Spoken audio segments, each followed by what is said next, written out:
Hello friends, मी कैलास भालेकर. राज्यसेवा मुख्य परीक्षा 2025 याच्या उद्देशाने आपण PYQ based mains focused Indian economy या घटकांतर्गत लेक्चर सिरीज सुरू केलेली आहे. ही लेक्चर सिरीज 5 डिसेंबर 2025 पासून सुरू झालेली आहे. यामध्ये आपण 10 लेक्चर्स कंडक्ट करणार आहोत.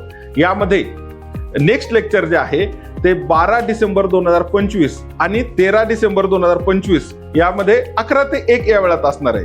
अशा प्रकारचे एकूण 10 लेक्चर असणार आहेत. यामध्ये आपण या विषयाशी, इंडियन इकॉनॉमी या विषयाशी निगडीत असलेले जे UPSCचे जे गतवर्षीचे प्रश्न आहेत त्याचं आपण डिस्कशन करणार आहोत. त्याचबरोबर याच्याशी निगडीत असलेले कोणत्या प्रकारचे प्रश्न विचारले जाऊ शकतात, त्याचा कंटेंट कसा डेव्हलप करायचा, त्याच्यासाठी कोणते संदर्भ वापरायचे, उत्तराचं प्रेझेंटेशन स्किल कसं डेव्हलप करायचं, त्याचबरोबर उत्तराचं प्रभावीपणा आणण्यासाठी काय अपेक्षित आहे, मुद्देसूदपणा कशा पद्धतीने आणू शकतो याचा पण आपण यामध्ये विचार करणार आहोत आणि चर्चा करणार आहोत. त्याचबरोबर इंडियन इकॉनॉमीशी निगडीत असलेले करंट इश्यूज आहेत किंवा त्या टॉपिक अंतर्गत असणारे करंट इकॉनॉमिक इश्यूज जे आहेत याचा पण यामध्ये आपण डिस्कशन करणार आहोत.